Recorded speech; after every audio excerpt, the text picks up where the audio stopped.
How did Disney spend $250 million reinventing a classic, only to get crushed by a movie about stacking dirt?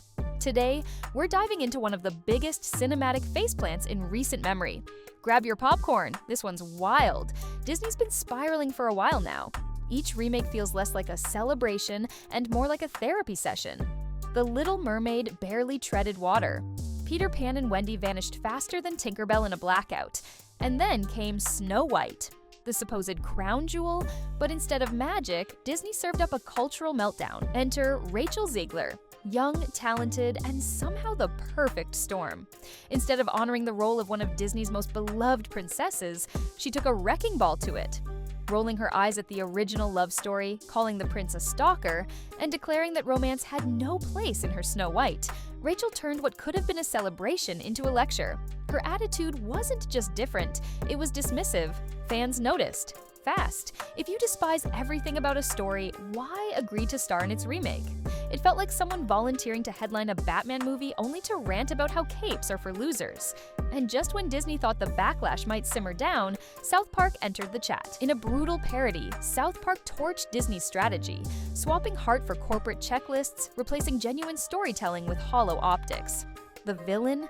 An AI version of Kathleen Kennedy who travels the multiverse, shoving forced diversity into every beloved franchise.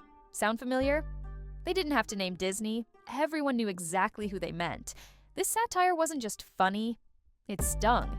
It spoke to an exhaustion audiences have been feeling for years, being promised magic and getting lectures instead. The parody nailed the frustration that while studios scream representation, they often forget to represent good writing, compelling characters, and basic storytelling competence. And then came the knockout punch. While Snow White limped through endless PR disasters, the Minecraft movie showed up out of nowhere. Critics laughed at it. Audiences packed theaters anyway. No lectures, no political sermons, just blocks, zombies, and pure, unfiltered fun. Minecraft's box office numbers weren't just good, they were biblical. $300 million in one weekend compared to Snow White's sad $160 million after weeks of desperate damage control. And here's the kicker, Minecraft didn't have decades of nostalgia magic behind it. It didn't need to guilt-trip audiences into liking it. It just showed up, respected its fans, and delivered a good time. Meanwhile, Disney kept treating its audiences like obstacles to be re-educated.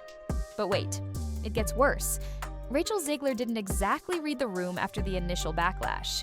Instead of laying low, she doubled down, posting TikToks of herself buying tickets to her own movie in an empty theater, as if that would prove something other than the obvious. The cringe levels went stratospheric. There she was, bouquet in hand, posing for an imaginary crowd.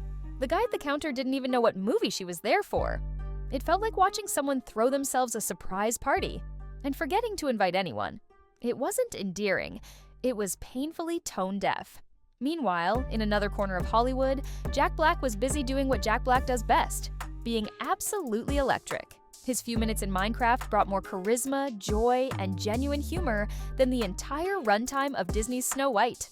One man, one microphone, and more audience love than a $250 million remake could buy. And if we're being honest, it's not just about Minecraft versus Snow White. It's about audiences getting smarter. People can smell when they're being pandered to. They can feel when a studio doesn't trust them. When instead of telling a story, the studio is trying to deliver a lecture wrapped in Hollywood keeps forgetting a simple truth. People love stories. They don't love propaganda.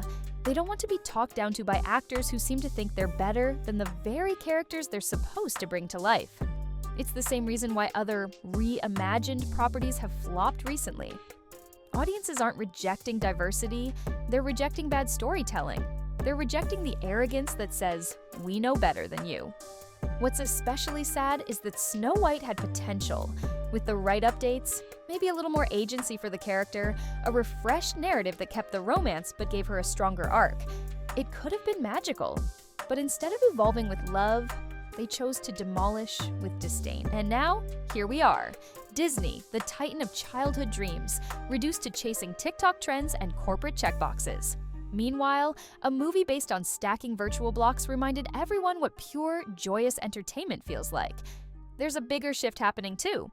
Audiences are moving their loyalty. They're finding new heroes in unexpected places, whether it's in independent films, animated adventures, or yes, even Minecraft movies. The message is clear: loyalty must be earned. Nostalgia alone isn't enough. Snow White's downfall wasn't a fluke, it was a warning shot, a reminder that no amount of brand recognition, no size of marketing budget, no celebrity interviews can save a project that forgets to respect its roots and its fans.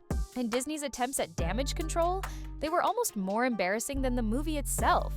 Sudden PR pushes claiming, "We've always loved the original," strategic leaks about secret reshoots to fix things, and desperate promises that the final cut would honor the magic were too little, too late. The internet never forgets, and audiences already had their minds made up. Looking ahead, Disney faces two choices: double down on this failed formula, or actually listen, actually care, actually return to storytelling basics. If they don't, the next Minecraft-style surprise hit will come for their other tentpoles too. The cracks are already visible: Marvel fatigue, Star Wars burnout. Audiences are telling them, louder than ever, "We're not your hostages, we're your guests, treat us like it." Respect the story, respect the fans, and maybe, just maybe, remember why people loved your stories in the first place. What do you think? Was Rachel Zegler unfairly scapegoated, or did she dig her own hole with a press mic and a shovel full of ego? Should Disney reboot their remakes, or just reboot their entire strategy? Drop your thoughts in the comments below. Like, subscribe, and I'll see you in the next one. Stay sharp and stay skeptical.